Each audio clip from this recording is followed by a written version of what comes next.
there! I hope y'all had a great new year. We did. We just stayed at home and watched the ball drop with the puppies, and it was so much fun. I wanted to get on here because I have a lot of people starting keto soon that I know, both personally and just people that I know online. I wanted to get on here and do like a list of like easier foods, because when you first start keto, I think you have to cook a big meal or grill out a bunch of meats or, you know, all that, but you don't have to. And I was talking to one of my friends, Jeremy, who wants to start. Hey girl! But I kept saying, you know, oh, I love this with butter and cheese, and you can have butter and cheese, and he's asked what I eat on my salads, and I told him I eat ranch, and he's like, you can have ranch? So I was like, yeah girl, you gotta know what you can have. And this is just gonna be a little short list in case you're going to the grocery store soon, things you can make real quick. So I think all ketoers would agree that one of the biggest staples of keto is eggs. You can do everything with eggs, and you can really add fat to them to get your fats up. You can do scrambled or fried eggs in butter. I do a lot of like deviled eggs or egg salad. You can just do anything with them. They're so quick and easy. Also, you can do egg bakes where you just kind of scramble your eggs up, put, you know, your fillings, what you would want in an omelet, and bake it and cut it and put it in little baggies and just warm it up and eat it on the go. Well, with eggs, what goes better than bacon? Nothing. And you can have bacon. And I eat bacon all the time. It's really easy. If you haven't cooked bacon in the oven, you need to. I started cooking it in the oven on 400 on a baking sheet with parchment paper, and it's awesome. You cook it for about 20 minutes and all the pieces are done, and easy cleanup. You just throw the parchment paper out. Another thing, I know a lot of people love avocados. I'm gonna be honest, I'm not too big on them. I do love guacamole, and I love anything avocado with bacon or avocado with tomato, but just avocado by itself, I'm not a big fan of. If you are, eat avocado. They're so good for you, and they have lots of potassium, which you need. They have little individual guacamole cups at the store, which are super, super easy to just grab and go. I like to eat guacamole with like bacon chips. Another really easy thing to make, or not even make, just to put together, is, you know, deli meats and cheese and roll it up. I love doing that. We do that all the time. Along those same lines, you can do pepperonis and cheddar. I love pepperonis and cheddar, like getting the deli platter. And one of our favorite things to do is to put pepperoni on paper towel and warm it up in the microwave, and it'll get crispy like chips, and you can dip with it. They're so good. And along the lines of chips, if you just need something crunchy, if you're a chip person, if you're a crunchy person, get some pork rinds. They're really good for satisfying that crunchy, chippy craving. Nuts. Nuts are really good to have as snacks on keto. I always keep an ounce or two of nuts in my purse in little baggies. And my favorite, I don't think I could go a week without my macadamia nuts. They're so good. They're so high in fat, but they can be a little pricey, I will admit.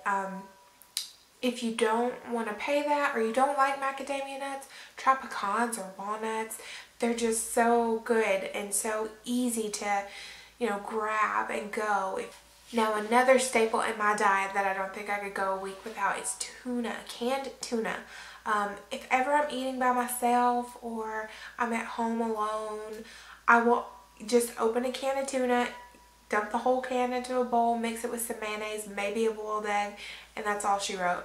That's higher in protein, but also if you put the mayonnaise in there, or I know some people like to mix it with avocado, it'll up your fat, and it's so quick and easy you don't even have to think about it.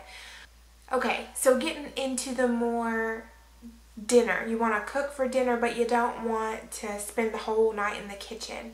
My favorite crock pot meals, I have two favorite crock pot meals. The first one is Mississippi roast, and I'll link any recipes that I talk about in the description, and I'll put any notes. If I keto-fy it a little more, I'll put notes beside the link. But the Mississippi roast, we love it. It is so good, and it has, you know, there's a lot of meat in it, so protein, but you up the fat because you put a whole stick of butter in there with it, and it's so easy. It's just a few ingredients, dump it in there, and that's it. Now, my second favorite is cracked chicken, and that's another crock pot meal. You dump your chicken in there. It's got some cream cheese and some ranch powder, and a lot of times I just make it like that, but you can also add bacon and cheese, and it's really good like that too. But if you just want ease, just dump it in there. Oh, and bonus crock pot meal, which is, I wouldn't leave it at home all day, but if you're, you know, you're home for the day, but you are busy doing other things, we like to have wings a lot, and I'll dump the whole bag of wings in the crock pot with some butter and some Frank's hot sauce and a little bit of ranch powder, and I'll cook them down all day, and then, or not all day, for about maybe about 4 hours on high, and that's from frozen. So if your wings are thawed, it would take even less time. And then I will dump them on a big baking sheet and put them in the oven under the broiler. I have a hard time saying that, broiler, and, you know, crisp them up a little bit, and they are awesome. We love them. Okay, and the last group of things I'm going to talk about is just your easy go-to meals, so that you can cook right on the spot. Like burgers, you know, you just put them on the grill, put them in a skillet. You could do the same with chicken. I make this buffalo chicken. I use the tenderloins, and I will just cook a huge batch of them, put them in baggies. We'll eat them by themselves with ranch and a veggie, or on salads, just anything. They're so good. Another thing that is super easy is skillet pizza. It's just mozzarella in a pan, and you cook it down a little bit. You put some seasoning on there and your pizza sauce and toppings, and you just cook it a little bit, take it out, and it'll kind of firm up like pizza, and it's so good and so easy. Now, I wouldn't advise anyone who's just starting to go super crazy with all your new recipes and, you know, everything you want to make. At first, I would advise you to just keep it simple, you know? Don't overthink it. Just quick and easy. Don't make it seem like a chore. Show yourself how simple it can be. But I did want to say, if you want to make fat bombs, go for it. And I don't have a favorite technical fat bomb recipe, but Kayla does keto. I talked about her in my last video. She posted this peanut butter fudge on Instagram, and I made it, and I can't not make it again and again. I actually brought it to our family Christmas a couple of days ago. Nobody believed that it was sugar or gluten free. They just didn't believe it. But what's so great about it is the macros, which are the macronutrients, which you also should go watch her video. I'll link it below. Anyway, I'll link her Instagram below. You can get the fudge recipe. It's so good, and it's so high in fat, low in protein, low in carb. It's just so good. It doesn't taste like there's no sugar. So there you go. If you want a keto treat, make that fudge. You will not regret it. Thank y'all so much for watching my video. I hope this is helpful. I want to try to do more videos. If you have any questions or any suggestions, let me know. And I'll talk to y'all next time. Bye y'all.